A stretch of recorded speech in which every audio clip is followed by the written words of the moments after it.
Hello everyone, అందరికీ నమస్తే. ఈసారి మనకు అమావాస్య, శుక్రవారం 2 అయితే కలిసి వచ్చాయి కదా! మరి ఈ రోజున నేనైతే కొన్ని పరిహారాల్ని, అలాగే పూజనైతే ఇలా చేశాను. ఫస్ట్ అయితే 2 ప్రమిదలనైతే తీసుకునేసి, పసుపునైతే నిండుగా అయితే 2 ప్రమిదలకి పట్టిస్తున్నాను. మనకి నరదిష్టికి నాపరాయైనా పగిలిపోయిద్ది అంటారు కదా! అటువంటి నరదిష్టి నుండి బయటపడడం కోసం ఇలా 2 ప్రమిదలకైతే పసుపు పట్టించుకొని కుంకుమ బొట్లయితే పెట్టుకున్నాను. ఆ తరువాత ఈ ప్రమిదల్లో కల్లు ఉప్పునైతే పోసి పెడుతున్నాను.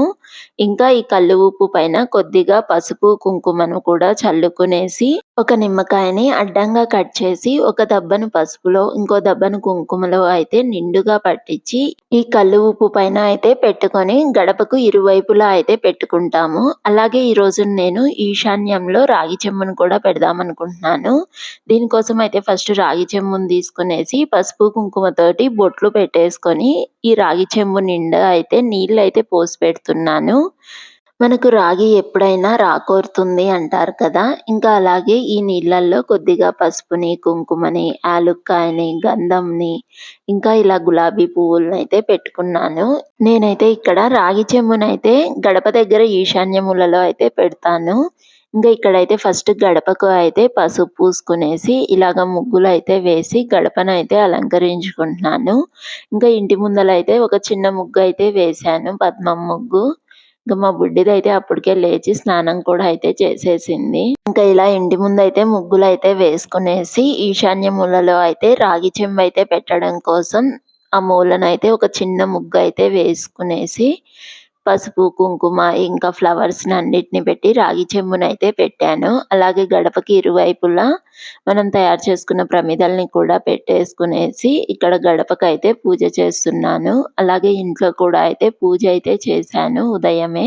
మార్నింగ్ 9 లోపైతే ఇవన్నీ చేసుకున్నాను. మా సహస్రానైతే ఇప్పుడు స్కూల్‌కైతే పంపించేస్తాను.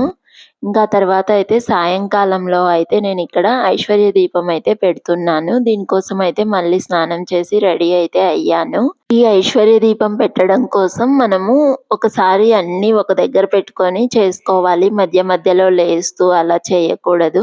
అంతేకాకుండా ఈ దీపం పెట్టేటప్పుడు మనము ఎవరితోనూ కూడా మాట్లాడకూడదు. దీనికోసం అయితే ఫస్ట్ నేను ఇలాగా ఒక ఇత్తడి ప్లేట్‌నైతే తీసుకొని పసుపు, కుంకుమ బొట్లయితే పెట్టుకున్నాను. అలాగే ఒకటి పెద్దది మట్టి పాత్ర, ఇంకా 2 చిన్నవి ప్రమిదలైతే తీసుకున్నాను.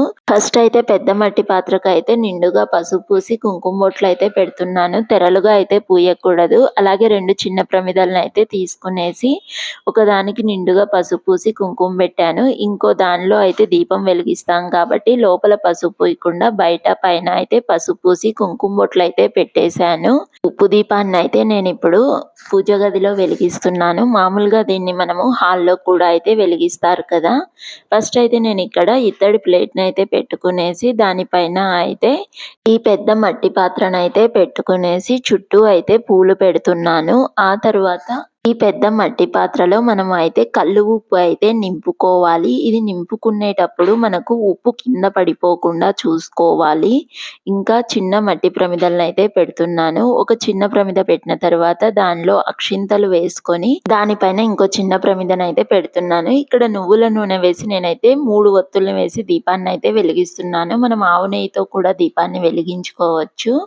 ఇంకా ఊదికడ్డీలతో అయితే వెలిగించాను. ఊదికడ్డీలకు కూడా మనం పసుపు, కుంకుమ బొట్లు పెట్టుకొని ఈ దీపాన్నైతే వెలిగించాలి. ఇలా ఉప్పు దీపం వెలిగించినప్పుడు మనకు అమ్మవారైతే ఆవహించింది అంటారు కదా! ఇంకా ఇక్కడైతే నేను అష్టోత్తర నామావళి అయితే చదువుకునేసి, మళ్ళీ గంధం, కుంకుమ బొట్లు అయితే అమ్మవారికి పెట్టుకొని, దక్షిణగా అయితే 2 తమలపాకుల్లో అరటి పండ్లు, ఇంకా 2 వక్కలు అయితే పెట్టాను. ఇంకా ఆ తర్వాత అయితే ధూపం వేసుకునేసి కర్పూర హారతి కూడా అయితే ఇచ్చేశాను. మనము ఈ ఐశ్వర్య దీపం వెలిగించాక ఈ కల్లు ఉప్పును అయితే మనము ఎటువంటి తొక్కుడు ప్రదేశంలో అయితే వేయకుండా సింక్‌లోనో, అలాగే లేకపోతే మొక్కల దగ్గర వేసుకోవాలి. ఇంకా దక్షిణగా అయితే ఇక్కడ నేను రూ. 101 కూడా అయితే పెట్టేశాను. ఇదండి ఈరోజు మన చిన్న వీడియో. నచ్చితే లైక్ చేసి, షేర్ చేసి, సబ్స్క్రైబ్ చేసుకోండి. నెక్స్ట్ వీడియోలో మళ్ళీ కలుద్దాం. Bye bye.